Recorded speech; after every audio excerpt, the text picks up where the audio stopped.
Zixathera stood on the bridge of the Eternal Dominion and watched the stars through the great viewing window. The ship was massive, larger than most human cities, and it carried the finest warriors of the Veltari hegemony. Zixathera had served the hegemony for 30 cycles, leading fleets to victory across 12 star systems. The Veltari way was simple. Study the enemy, find their weakness, strike with precision, and claim victory. Emotion was forbidden because it clouded judgment. Fear was weakness. Love was distraction. Only cold calculation mattered. The communication panel beeped softly. Commander Velron approached with data tablets in his forearms. His scaled face showed no expression, as was proper for a Veltari officer. "Strategic analysis complete," he said in their clicking language. "The humans appear primitive, but may serve as useful auxiliaries in our expansion." Zixathera took the tablets and studied the information. The humans had only recently developed faster-than-light travel. Their ships were small and poorly armed, compared to Veltari vessels. Their military structure seemed chaotic, with too much individual freedom and not enough hierarchy. Most puzzling was their tendency to show emotion during combat operations. The recorded battles showed human soldiers, crying, laughing, shouting, and embracing each other. Such behavior made no strategic sense. "They are emotional creatures," Zixathera observed. "This makes them unpredictable but also vulnerable. We should be able to integrate them into our forces with minimal difficulty." A new alarm sounded across the bridge. The tactical display showed something that made even Zixathera's calm exterior crack slightly. Dark shapes were moving through space toward their position. The shapes were wrong somehow, too angular and sharp, like broken glass floating in the void. These were not ships in any conventional sense. They were constructs of the Devourers. Every spacefaring species knew about the Devourers, though few had encountered them directly. They were ancient machines that consumed entire star systems, turning planets into raw materials for more of their kind. They had been dormant for centuries, but something had awakened them. The constructs moved with purpose toward the Veltari fleet and the nearby human colony ships. "Signal General Quarters," Zixathera commanded. "Prepare for Defensive Formation 7. Contact the human vessels and inform them they should retreat to minimum safe distance." The response from the human ships surprised everyone on the bridge. Instead of retreating, the human vessels moved closer to the Veltari fleet. A communication came through on the standard diplomatic channel. The voice was rough and informal, nothing like proper military protocol. "This is Captain Jake Morrison of the Liberty Dawn. We're not running from these things. Our people are on those colony ships, and we're going to protect them. If you want to work together, we're listening. If not, stay out of our way." Zixathera stared at the communication display. The human ship was barely 1/10 the size of the Eternal Dominion. Its weapons were primitive energy cannons that would barely scratch a Devourer construct. Yet this Captain Morrison spoke as if his tiny vessel could somehow make a difference against an enemy that had destroyed civilizations. "Respond that we appreciate their courage, but recommend they follow standard evacuation procedures," Zixathera told the communications officer. Captain Morrison's reply came back immediately. "Courage has nothing to do with it. Those are our families down there. We don't abandon family." The first Devourer construct reached firing range. It was a massive thing, all sharp edges and dark metal, with weapons that could crack a moon in half. The Veltari fleet opened fire with their plasma cannons, following perfect tactical formations. Their shots were precise and coordinated, designed to disable the construct's power core with minimal waste of energy. But the humans did something completely unexpected. Their small ships scattered in all directions, firing wildly and seemingly at random. They ignored all tactical doctrine and flew their vessels in patterns that looked like pure chaos. One human pilot, a woman named Lisa Park, according to the communication logs, flew her fighter directly at a Devourer weapon array while screaming something about her daughter on one of the colony ships. "What are they doing?" Commander Velran demanded. "They're going to get themselves killed and accomplish nothing." Zixthara watched the tactical display with growing confusion. The human attack made no sense from a strategic perspective. They were wasting ammunition, exposing themselves to enemy fire, and coordinating their efforts through emotional outbursts rather than proper military channels. Yet somehow their chaotic assault was working. The Devourer construct was having trouble targeting the erratically moving human ships, and several of its weapon systems had been damaged by what appeared to be pure lucky shots. Then Lisa Park did something that made Zixthara question everything they knew about tactics. Her fighter was badly damaged and losing power. Any rational pilot would eject or attempt to withdraw for repairs. Instead, she aimed her crippled ship directly at the construct's main weapon array and activated her engines at full power. Her ship exploded against the Devourer's hull in a brilliant flash of light and debris. The explosion knocked out the construct's primary weapons and gave the Veltari fleet the opening they needed to destroy its power core. But Zixthara could not understand why the human pilot had sacrificed herself. The tactical gain was minimal, and losing an experienced pilot was strategically wasteful. Why did she do that? Zixthara asked aloud. Captain Morrison's voice came, over the communication channel again. His tone was different now, quieter and full of something that the Veltari had no word for. Because that weapon array was targeting the school ship. Lisa's daughter Kate is on that ship, along with 300 other kids. Lisa made sure those children get to grow up. More Devourer constructs were approaching. The battle was far from over, but something had changed in Zixthara's understanding. The humans were not fighting for territory or resources or glory. They were fighting for something else entirely, something that made them willing to die for people they might never see again. The Veltari fleet and the human ships found themselves working together out of necessity. The humans continued their chaotic attacks, while the Veltari provided covering fire with their superior weapons.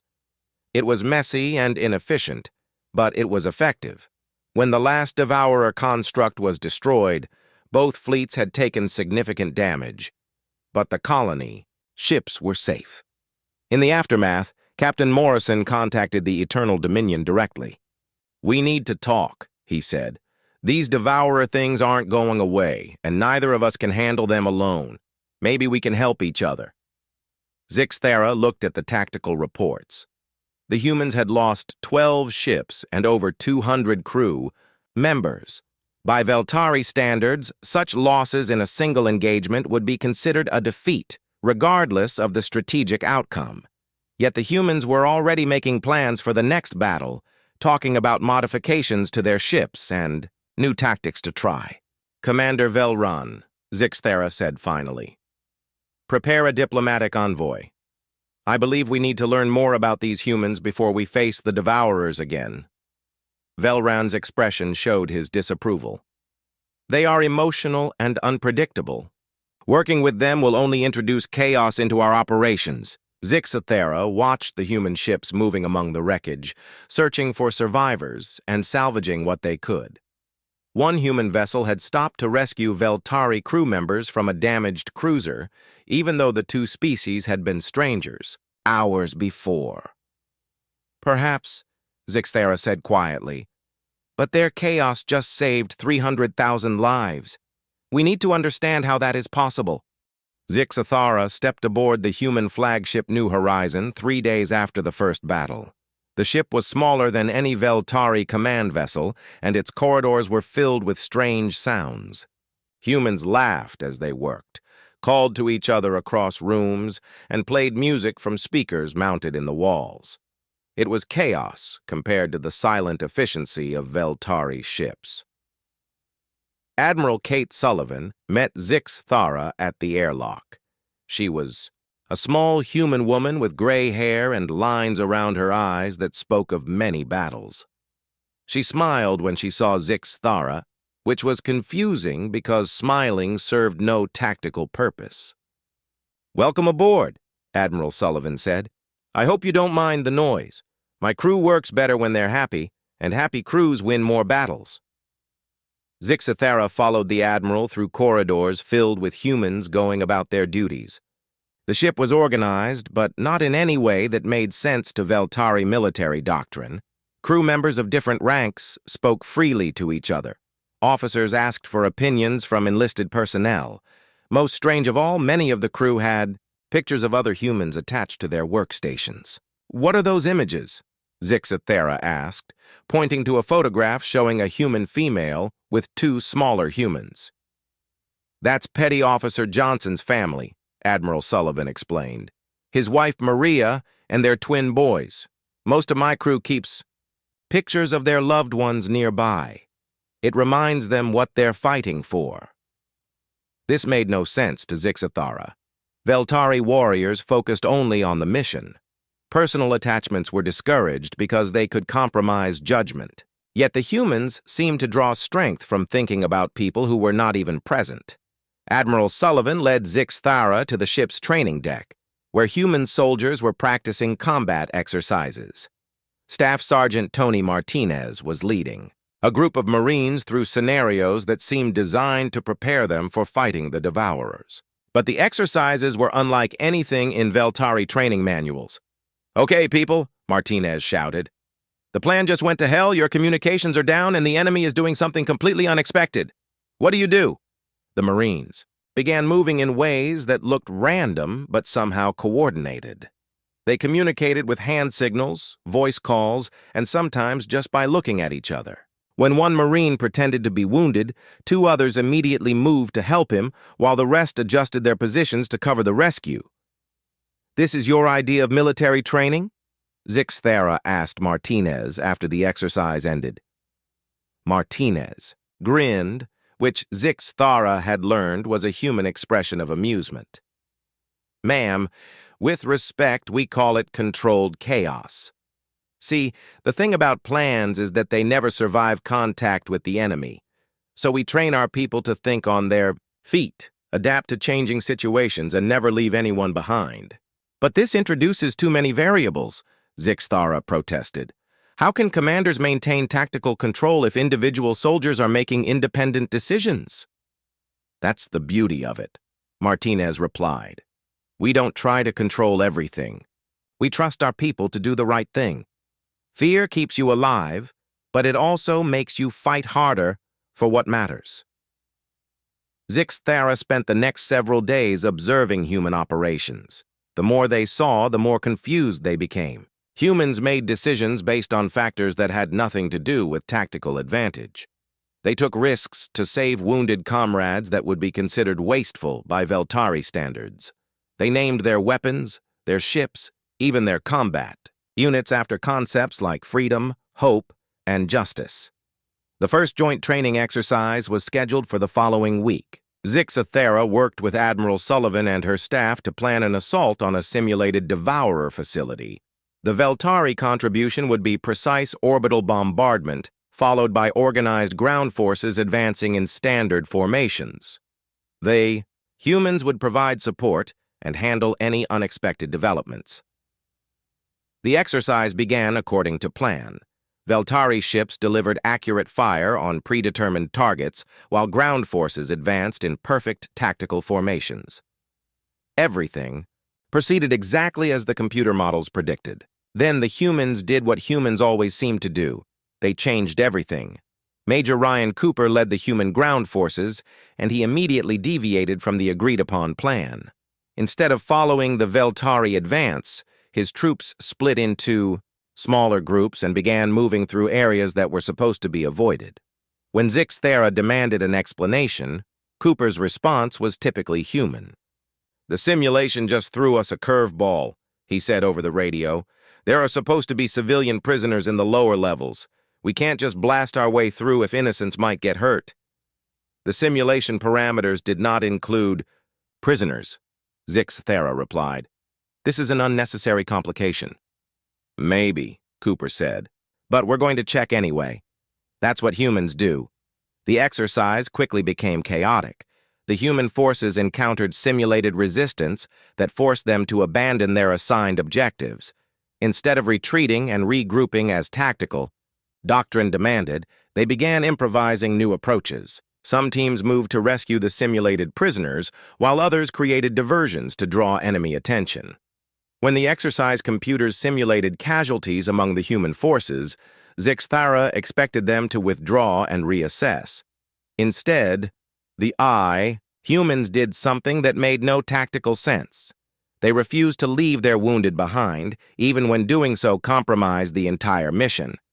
Communications Officer Amy Foster volunteered to stay with the wounded while the rest of her unit completed their objectives.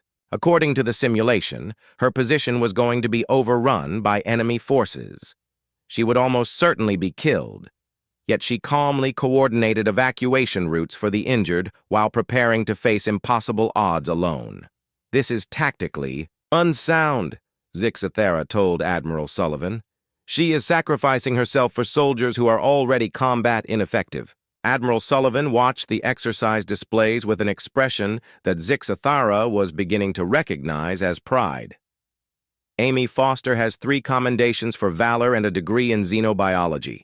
She joined the military because she wanted to protect people. To her, those wounded soldiers aren't combat ineffective. They're her friends, her responsibility, her family. The exercise ended with technical victory for the combined forces, but the human casualties were enormous by Veltari standards. 40% of the human units had been eliminated or severely damaged. Any Veltari commander would face court-martial for such losses, yet the humans seemed satisfied with the results. "We saved the prisoners and completed the primary objectives," Major Cooper reported.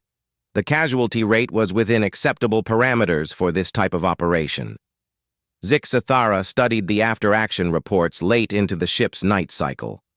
The mathematics were clear. Human tactics were inefficient, wasteful, and often counterproductive. Their emotional decision-making led to unnecessary risks and resource expenditure. By every measure that the Veltari used to evaluate military effectiveness, human forces should be inferior. Yet the humans had fought the Devourers to a standstill while Veltari forces had struggled. The humans had saved colony ships that Veltari doctrine would have written off as acceptable losses. They had accomplished objectives that seemed impossible through sheer determination and refusal to accept defeat. The next morning, Zixthara found Staff Sergeant Martinez in the ship's recreation area, looking at a small device that displayed moving pictures. The images showed a human female and a small human child playing in what appeared to be a garden. "Your family?" Zixthara asked. Martinez nodded. "My wife, Carmen, and our daughter, Sophia. They're back on Earth, safe in one of the core systems. Sophia just turned 6 last month. Does thinking about them not distract you from your duties?" Martinez looked at Zixthara with an expression that seemed sad and determined at the same time. "Just the opposite. Every time I go into battle, I know exactly what I'm fighting for. I'm not just following orders or serving some abstract concept of duty. I'm making sure that little girl gets to grow up in a universe where the monsters can't hurt her." Zixthara left the recreation area with more questions than answers. The humans fought not for conquest or glory, but for each other. They drew strength from their emotional connections rather than being weakened by them. They made tactical decisions based on values that had nothing to do with military efficiency, yet somehow their methods worked. As Zixthara walked through the corridors of the New Horizon, they began to notice details that had escaped attention before. Crew members asked about each other's families during shift changes. Officers made decisions that prioritized the safety of their subordinates over tactical advantage. The entire ship operated on principles that violated everything Zixthara had been taught about military command. Yet the ship was ready for battle, its crew was dedicated, and their morale was higher than anything Zixthara had seen in Veltari forces. The humans had found a way to turn emotion into strength, chaos into effectiveness, and love into a weapon more powerful than any plasma cannon. For the first time in 30 cycles of military service, Zixathara began to wonder if the Veltari way was the only way. The alert came at Aero 347 ship time, screaming through every communication channel on both fleets. Devourer constructs had emerged from hyperspace near New Terra, humanity's most important agricultural colony. The numbers were staggering. Over 200 construct ships, including several of the massive harvester vessels that could strip a planet bare in days. Zixathara rushed to the bridge of the New Horizon, where Admiral Sullivan was already coordinating the response. The tactical displays showed the grim reality. 3 million human civilians on New Terra, including families, children, and elderly colonists who had spent generations building their communities. The Devourer fleet was moving toward the planet with mechanical precision. "Strategic assessment," Admiral Sullivan called out to her staff. The response came from multiple officers simultaneously. "Colony evacuation impossible in available time frame. Enemy forces outnumber combined fleet assets by 4 to 1. Recommended action, withdraw to defensive positions around core systems." Zixathara felt a moment of relief. The humans were finally going to follow logical military doctrine. The colony was strategically unimportant compared to the industrial worlds of the inner systems. Sacrificing 3 million civilians was unfortunate, but preserving the fleet was essential for long-term survival.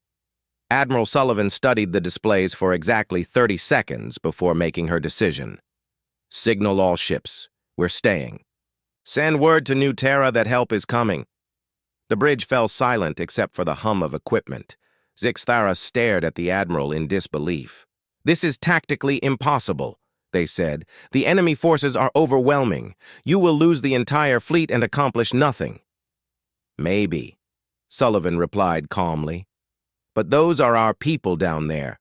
Farmers who grow food for dozens of AI worlds. Families who left Earth to build something better. Children who've never seen war. We don't abandon our people."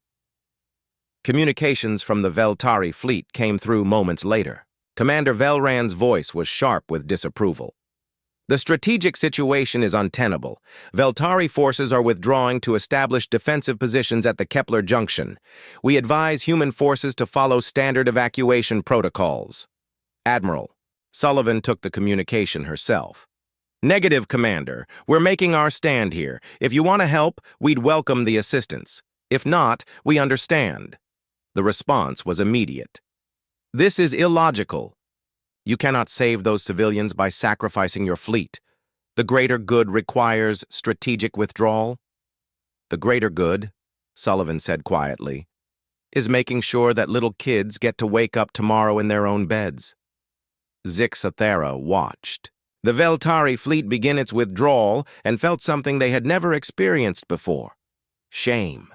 The logical decision was clear, yet something about abandoning the humans felt wrong in a way that had nothing to do with tactics or strategy. The first engagement began 6 hours later as Devourer advance scouts reached New Terra's outer system. The human fleet was pathetically outnumbered, but they fought with a desperation that defied mathematical prediction.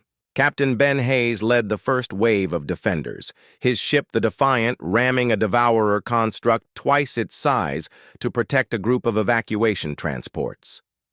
Zixathara found themselves in the ship's Combat Information Center, officially present, as an observer but increasingly involved in tactical planning. The humans asked for their input on Devourer weak points and accepted Veltari's strategic advice, even though they modified it to fit their own chaotic style of warfare. "Why are you staying?" Dr. Sarah Kim asked during a brief lull in the fighting. She was a civilian volunteer who had refused evacuation to help treat wounded soldiers. "Your people already left. You could have gone with them." Zixathara had been asking themselves the same question.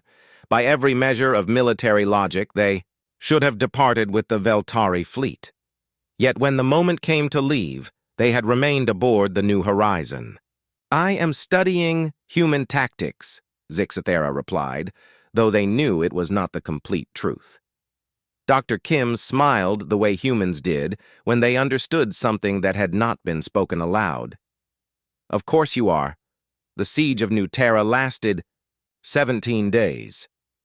The human fleet was slowly ground down by superior numbers, but they gave ground grudgingly and made the Devourers pay for every advance. More importantly, they bought time for civilian evacuations and for defensive preparations on the planet's surface. Zixthera went down to New Terra during the second week to observe ground operations. What they saw there changed everything they thought they knew about warfare. The planet's surface was a maze of improvised fortifications built by people who had never been soldiers. Farmers fought alongside their children to protect crop storage facilities. Teachers organized defensive positions around schools that had been converted into medical stations. An elderly human named Frank Miller had become the coordinator for civilian resistance in the northern continent. He was 73 years old, barely able to walk without assistance, yet he spent 18 hours a day organizing supply lines and coordinating with military units. When Zixthera asked why he did not evacuate with the other elderly civilians, his answer was simple. "This is my home," Frank said. "I planted trees here 40 years ago. My grandchildren learned to walk in these fields. You don't run away from home. You fight for it." The breaking point came on the 15th day. Devourer forces had broken through the outer defensive line and were advancing on the main civilian shelters. Lieutenant Danny Ross led a company of Marines in a desperate counterattack to buy evacuation time for a school shelter, containing over 800 children. Zixthera watched the battle from the command bunker, listening to radio communications as Ross's force was systematically destroyed by overwhelming enemy numbers. The logical decision was to withdraw and preserve what forces remained. Instead, Ross made a different choice. "Command, this is lightning." "Six!" Ross's voice came over the radio, calm despite the chaos around him. "We're not falling back. These kids need 15 more minutes to reach the transport zone. We can give them 15 minutes. "Danny, you need to pull back now," came the reply from his commanding officer. "You can't hold that position." "Negative, sir. We're exactly where we need to be." Zixthera listened as Ross's force was reduced from 40 Marines to 20, then to 10, then to 5. Throughout the battle, Ross continued coordinating the defense, calling out enemy positions and directing the last transports to safety. His final transmission was to his mother back on Earth. "Tell Mom I kept my promise," he said. "Tell her I never ran away from the important stuff." The silence that followed was broken only by the sounds of devourer constructs moving through the abandoned positions. 800 children reached the transport zone safely. Lieutenant Daniel Ross was 23 years old. That night, Zixthera sat in their assigned quarters and tried to understand what they had witnessed. By Veltari standards, Ross had wasted his life and the lives of his soldiers for no strategic gain. The children he saved would likely die anyway when the planet fell. His sacrifice accomplished nothing except delaying the inevitable. Yet Zixthera found themselves thinking about the 800 children who had lived through another day because of Ross's decision. They thought about the man's mother, who had learned that her son had died protecting innocents. They thought about the promise Ross had made, probably as a child, to never run away from what mattered. For the first time in their life, Zixthera felt something the Veltari had no word for: the overwhelming need to protect others at any cost. It was illogical, inefficient, and tactically unsound. It was also the most important thing in the universe. The next morning brought news that changed everything.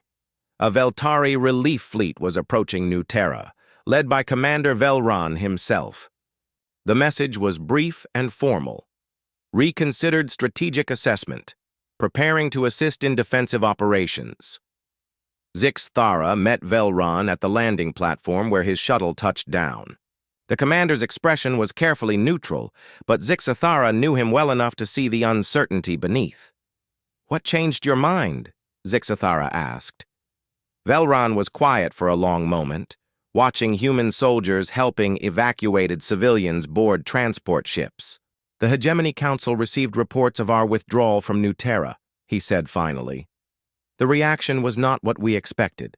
Many questioned whether we had acted with honor." Honor? A human concept that our translators struggle with, Velran admitted. "But perhaps one we need to understand better. These humans are willing to die for people they have never met, for ideals they cannot touch, for a future they may not live to see.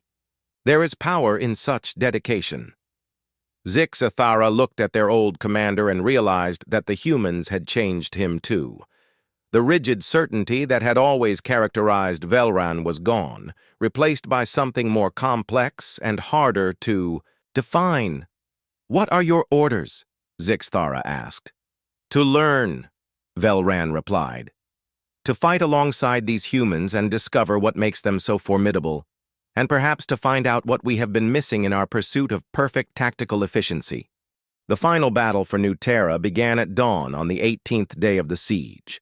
Devourer harvester ships descended through the planet's atmosphere like metallic storms, their massive hulls blocking out the sun as they moved toward population centers. From orbit, the combined human and Veltari fleets prepared for what everyone knew would be their last stand. Zixathara stood at the tactical station on the New Horizons bridge, wearing a human combat uniform that had been modified for their physiology. 3 weeks of fighting alongside humans had changed them in ways that went deeper than clothing. They found themselves thinking about individual soldiers by name rather than as tactical units. They worried about civilian casualties in ways that served no strategic purpose. Most disturbing of all, they had begun to understand what humans meant when they talked about fear.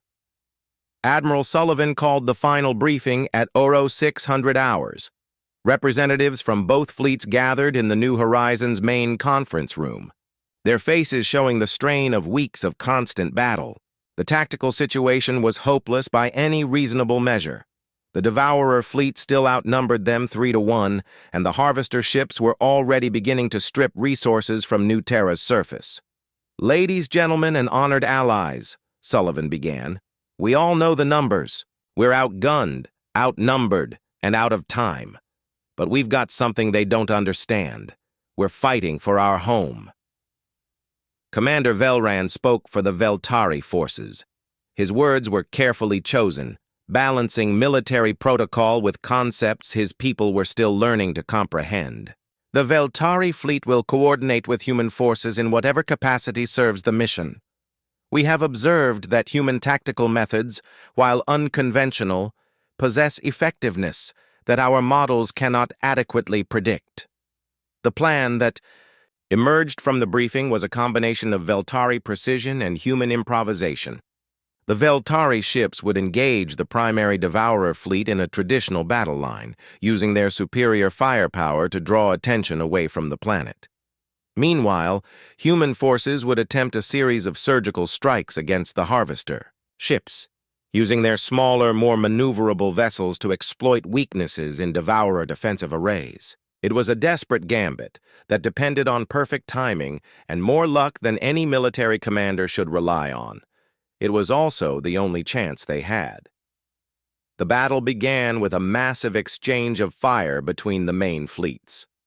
Veltari plasma cannons traded shots with Devourer energy weapons in a display of raw, destructive power that lit up the void between the stars. The mathematical precision of Veltari targeting systems, matched against the brutal efficiency of ancient war machines, created a spectacle that was both beautiful and terrible. But Zixathara's attention was focused on the human strike teams diving toward the planet's surface. Captain Morrison led one group of fighters in an attack on a harvester ship that was stripping mineral resources from the northern continent. His pilots flew through defensive fire that should have destroyed them instantly, yet somehow they weaved between energy beams and missile barrages with an intuition that defied explanation. "How do they do that?" Commander Velran asked, watching the tactical displays with fascination and bewilderment. "They stop thinking," Zixathara replied, surprising themselves with the answer. "They trust their instincts, and react to threats before their conscious minds can process the information. It should not work, but it does. The human assault on the Harvester ships was coordinated chaos. Pilots like Lisa Park's replacement, Lieutenant Amy Carter, flew attack patterns that looked random but somehow managed to find gaps in Devourer defensive systems. Ground forces led by surviving Marines from Lieutenant Ross's unit moved through the Harvester landing zones with a combination of tactical knowledge and pure determination. But the cost was enormous. Human ships exploded in brilliant flashes as they pressed attacks that no sane pilot would attempt. Ground teams vanished into the mechanical mazes of Harvester ships, knowing they would likely never return. The casualty reports streaming into the command center would have been cause for immediate retreat under any conventional military doctrine. The humans kept fighting. Zixathera watched Sergeant Carol Wright coordinate a ground assault on a Harvester ship's power core. Her team had been reduced from 20 Marines to 6, and she herself was wounded from shrapnel that had torn through her armor. According to military logic, she should withdraw her remaining forces and await reinforcement.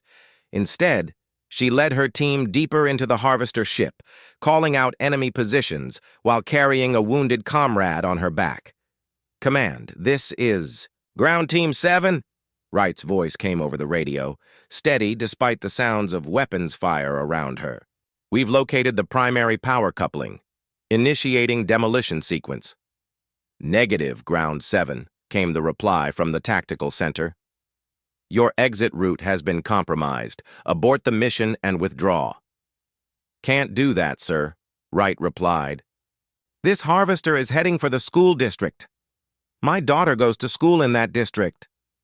Zixathera felt something twist in their chest, an emotion they had no name for. Wright was going to die to save children she might never meet, simply because one of them happened to be her own. It was mathematically insignificant, tactically irrelevant, and strategically pointless. It was also the most important thing happening in the entire battle. The Harvester ship's power core exploded in a chain reaction that brought down the massive vessel and saved 40,000 civilians in the surrounding area. Sergeant Carol Wright and her team were listed as missing in action, presumed dead. As the battle raged on, Zixathera began to see a pattern that had escaped their notice before. The humans were not just fighting to win, they were fighting to save specific people, to protect particular places, to preserve individual moments of life that had meaning beyond any strategic calculation. Every human soldier knew exactly what they were fighting for, and that knowledge gave them strength that no amount of training or equipment could provide. The tide of battle began to turn when the Veltari fleet adopted human tactics. "Commander, Velran ordered his ships to break formation and engage in the kind of chaotic, unpredictable combat that humans seem to thrive on." Veltari pilots, trained for precision and order, found themselves improvising attack runs and responding to situations with something approaching intuition. It should not have worked. Veltari military doctrine had been perfected over centuries of warfare, tested against dozens of enemy species and proven effective in countless engagements. Yet when Veltari ships began fighting like humans, their effectiveness increased dramatically. The breakthrough came when a combined human-Veltari strike team managed to board and destroy the lead Devourer command ship. The team was led by Major Cooper and included Zixathera, who had volunteered for the mission despite having no official combat role. Working together, human improvisation and Veltari technical knowledge proved devastatingly effective against an enemy that had been designed to counter traditional military tactics. Zixathera found themselves fighting alongside humans in the cramped corridors of the Devourer ship, using weapons they had barely trained with to protect soldiers they had come to consider friends. When Private Johnson was wounded by Devourer defensive systems, Zixathera did not hesitate to help carry him to safety, even though doing so exposed them to enemy fire and served no tactical purpose. "Why?" Johnson asked weakly, as Zixathera dragged him toward the extraction point. "Why risk yourself for me?" Zixathera realized they did not have a logical answer. By Veltari standards, Johnson was a replaceable tactical asset whose loss would have minimal impact on overall mission effectiveness. Yet the thought of leaving him behind was impossible to accept. "Because you are not just a soldier," Zixthera said, surprising themselves with the honesty of the response. "You are Private Johnson, who shows pictures of his twin boys to anyone who will look. You are the person who shared his rations when I was unfamiliar with human food. You matter."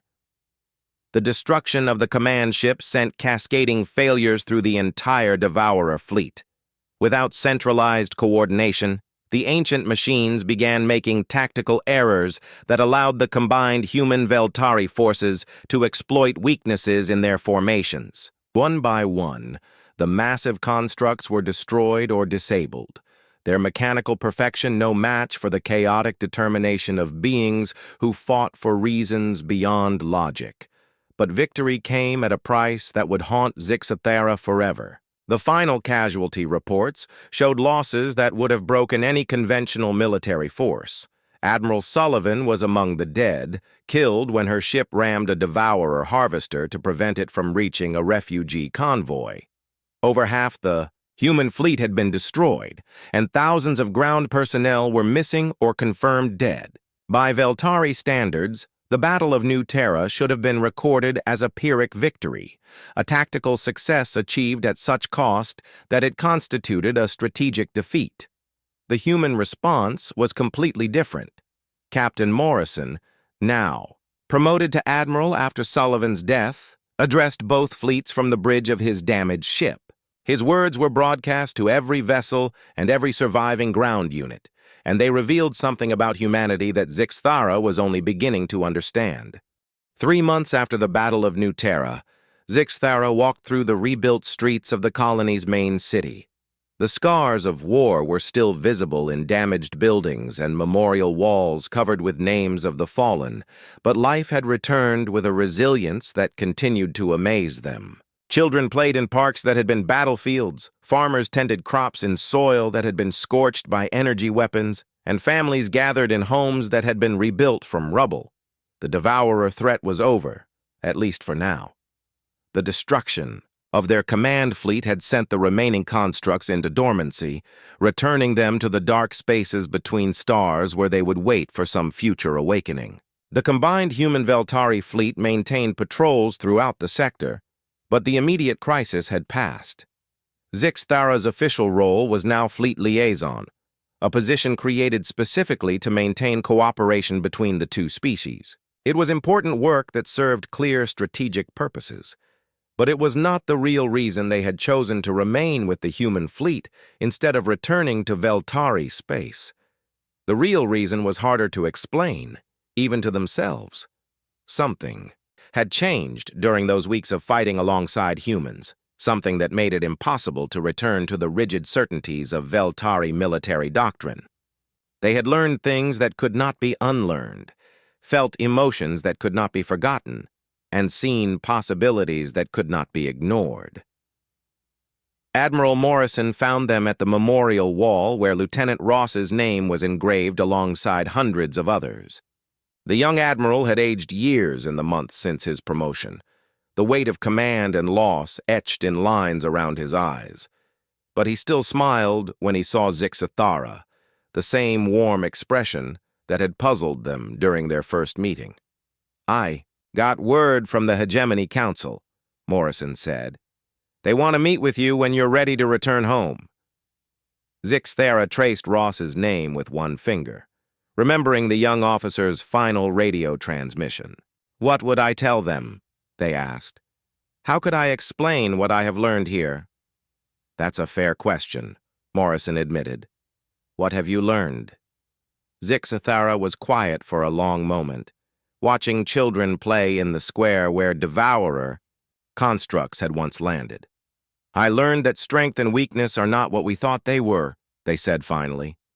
"The Veltari believe that emotion makes soldiers unreliable, that fear clouds judgment, that love creates vulnerabilities that enemies can exploit. But humans have shown me something different." A group of school children ran past them, laughing as they chased each other through the memorial garden.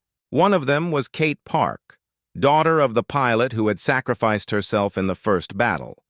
The child was healthy and happy, completely unaware that her existence had been purchased with her mother's life. Fear is not the opposite of courage, Zixathara continued. It is the foundation of courage. Humans do not fight because they are unafraid. They fight because they are terrified of losing what matters to them.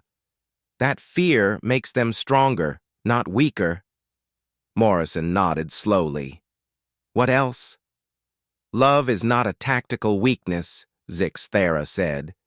It is the most powerful weapon in the universe. When Sergeant Wright died to save the school district, she was not making a strategic error. She was demonstrating the kind of strength that no amount of technology or training can create. She fought not for abstract concepts like duty or honor, but for specific people she cared about. That gave her power that the Devourers could not understand or counter. They walked together through the city, past shops and homes and schools, that testified to humanity's refusal to surrender their future to fear. Everywhere they looked, Zixathara saw evidence of the strength they had discovered during the battle. People working together, families supporting each other, communities rebuilding not just structures, but dreams. The Veltari have spent centuries perfecting the art of war, Zixathara said as they reached the spaceport where both human and Veltari ships stood ready for patrol duties. We created fleets that could conquer star systems and tactics that could defeat any conventional enemy. But we forgot something essential. We forgot why wars are fought in the first place. And why are they fought? Morrison asked. To protect what we love, Zixathara replied without hesitation. Everything else is just methodology. At the spaceport, they were met by Commander Velron, who had arrived that morning with a small diplomatic contingent from the hegemony. The Veltari commander had changed during his time with the human fleet, becoming less rigid in his thinking and more willing to consider alternatives to traditional doctrine. The Council is eager for your report, Velron told Zixathara. They want to understand how human tactics proved so effective against the Devourers. It was not their tactics, Zixathara said. It was their motivation. Humans fight for each other in ways that transcend tactical considerations. They make decisions based on principles that have nothing to do with strategic advantage, yet those decisions often prove strategically superior to our calculated approaches. Velran looked uncomfortable with this assessment. The Council will expect concrete recommendations for improving Veltari military effectiveness. Then I will give them one, Zixathara said firmly. We must learn to fight for something beyond conquest and glory. We must find reasons to risk everything that go deeper than duty and hierarchy. We must discover what it means to care about others more than we care about ourselves. The conversation was interrupted by alarms sounding across the spaceport. A new threat had been detected at the edge of the system. Not Devourers this time, but a refugee convoy fleeing from some unknown disaster in the outer sectors. The ships were badly damaged and would need immediate assistance to reach safe harbor. Admiral Morrison was already moving toward his command shuttle. All available ships prepare for rescue operations, he ordered. Looks like we've got people in trouble. Zixathara watched the immediate response from both human and Veltari crews. There was no debate about whether the refugees deserved help, no calculation of costs versus benefits, no consideration of whether assisting strangers served any strategic purpose. The need was clear, and that was enough. Within minutes, medical ships were launching to provide aid. Escort vessels were moving. To protect the convoy and supply transports were loading relief materials. It was exactly the kind of response that would have puzzled Zixathara months earlier. A massive commitment of resources to help people who could offer nothing in return. Now they understood that this was not weakness or inefficiency. It was the source of humanity's greatest strength. I will not be returning to Veltari space, Zixathara told Commander Velron as rescue ships disappeared into hyperspace. My place is here, learning from humans and helping to build something better than either of our species could create alone. Velron studied them for a long moment. The Council will not understand your decision. Then perhaps it is time for the council to send more observers, Zixthera suggested. Perhaps it is time for all Veltari to learn what I have learned. As the refugee convoy approached New Terra's orbital facilities, Zixthera stood on the observation deck of the New Horizon and prepared for another crisis, another test of the principles they had discovered during the war against the Devourers. There would be injured to heal, displaced families to shelter, and damaged ships to repair. It would be chaotic, inefficient, and expensive. It would also be exactly what needed to be done. The rescued refugees turned out to be survivors of a devourer, attack on a distant colony, people who had lost everything but their lives and their hope for a better future. As they were brought aboard the station, Zixthera watched human and Veltari personnel working together to provide aid without expectation of reward or consideration of cost. In that moment, surrounded by beings who chose compassion over calculation and love over logic, Zixthera finally understood what fear truly was. It was not the terror of death or defeat. It was the terror of living in a universe where such moments of grace were impossible, where beings cared only for themselves and fought only for personal gain. Humans had shown them a different universe, one where people would die for strangers and sacrifice everything for ideals they could not touch. It was a universe worth fighting for, worth dying for, and worth living for. When the joint memorial service was held that evening for all those lost in recent battles, Zixthera took their place among beings from two species who had learned to see past their differences to the common hopes that united them. As names were read and stories were shared, they realized that the war against the Devourers had ended with more than military victory. It had ended with the birth of something new, a partnership based not on strategic convenience, but on genuine understanding, a friendship forged in battle and strengthened by shared sacrifice, and a vision of the future where different species could work together to protect what mattered most.